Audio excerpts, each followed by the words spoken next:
Okay, thank you. I think the point was well made. Mr. Ruffers, let me just note that in this modified contract, because it goes, I think, to a point that Mr. Solomon's made, which is the second page, that contractor bill customers to the city within 30 calendar days of month end. That's obviously going to be very key in regard to us allowing you to bill directly. We still have to have the information. Yes.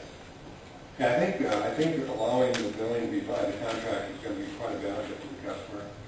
The customer will have a change in frequency of service, change of bin size, special services automatically on next day. That thing, instead of having to go to the city, having something generated from the city come to us and it's usually sent different. Well, and I concur that I think it can be a beneficial. I know you do it, and other vendors do it in many other cities throughout Southern California. Obviously, the one concern comes in, since there's a franchise agreement in place, we have to know what we're billing.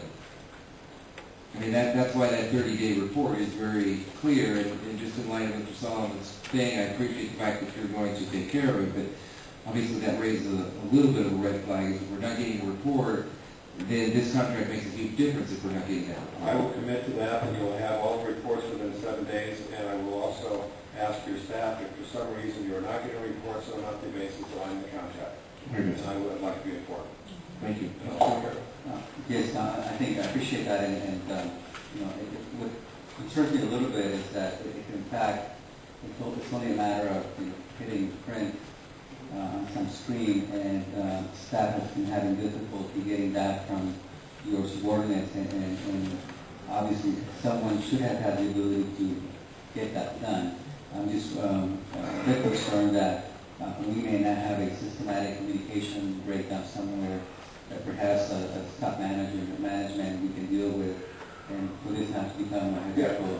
I appreciate it, Mr. So the checks are cut based upon information in the computer. All that information is the backup for that check that we cut to you. So it's not a problem getting that information whatsoever. No, I'm talking about obviously someone below you had difficulty being able to provide it. So I'm just concerned that there may not be a system communication failure somewhere.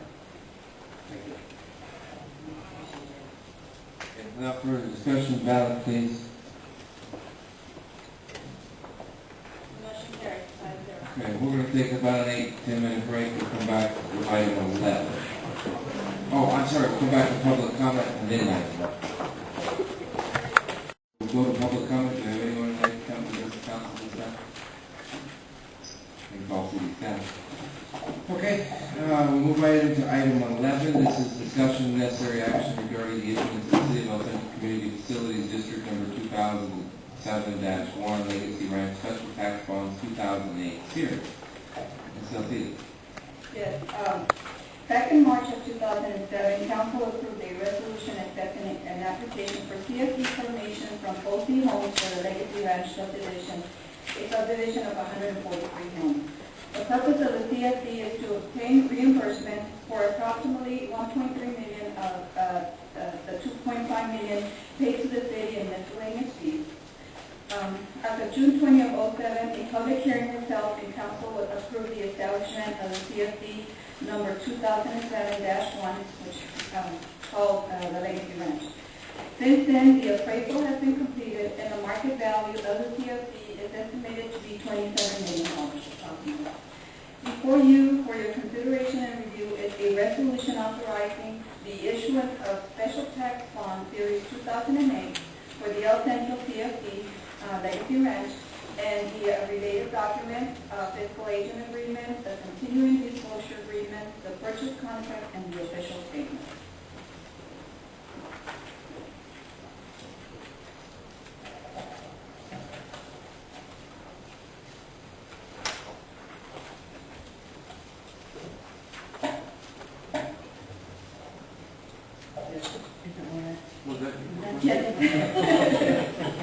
I was being patient.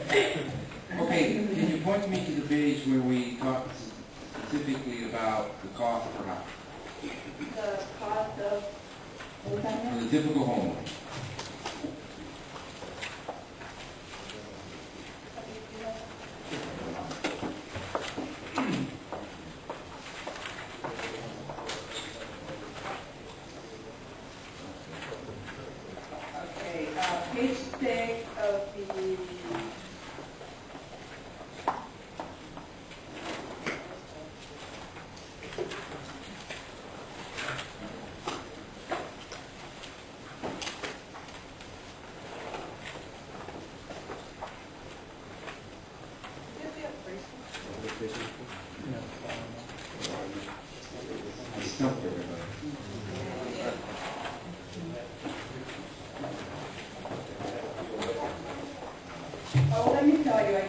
find it in the packet, but for the residential for 2007, 2008 year, the rates range from 908,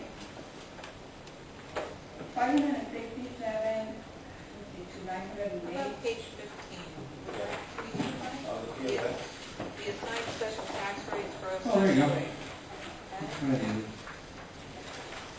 Okay, so it's 589 to 90, Yeah, right. based on the size of the dwelling. Right. All right, and we're all convinced that they were given the proper disclosures when they bought their homes? We went through that, I think. Right? Yes. We've been getting, we have received copies of every single one that has been signed by the home. Oh, okay, very good. Do you have any comments, questions? Council?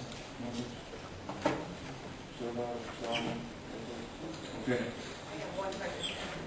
There's a lot of information in the report with regard to home sales. Looks like a lot of data that's current up through, say, March closings. Have there been any significant changes to the conditions with regard to the number of homes in the inventory or how quickly they're selling or anything like that? Have there been substantive changes? From what I understand, out of the 143 homes, the 143 homes that actually been built or are in the process of being built, out of those, there is 98 actually sold.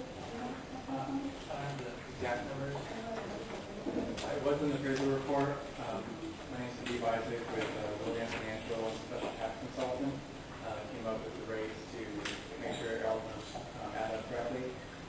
In the appraisal report, it did define just under 100 of the properties were now individually owned by homeowners. Of the 143 proposed units to be constructed, 129 building permits have already been issued as of May 1st. May 1st is the cutoff date of when property is considered to be developed. However, from May 1st to present, the developer has pulled all the building permits. Yes. So the last 14 were pulled in June. Okay. If there is one or two left, I think if there is one or two, it's the handful if there is, but they pulled pretty fast there. And Okay. these. So we have approximately 100 sold, 143 units. Right, thanks, sir. Okay, at this time, we'll entertain a motion to approve resolution number 0872, three.